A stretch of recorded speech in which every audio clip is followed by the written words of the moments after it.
16. maí. Láttu tal þitt og hugleiðingar hjarta þíns ávallt þóknast mér. Það er betra að vera hljóður og segja ekkert, en að þú opnir munninn og látir út úr þér vanhugsað orð sem þú getur strax séð eftir.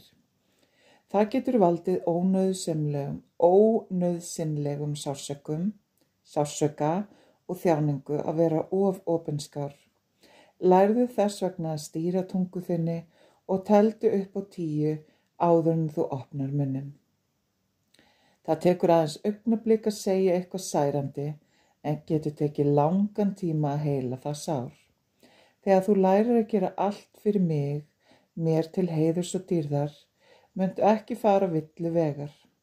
Ef þú aðeins gefur þér tíma og ert mjög þolinmóður, muntu sjá hina guðlegu neista sem er djúpt innra með hverjum og einum.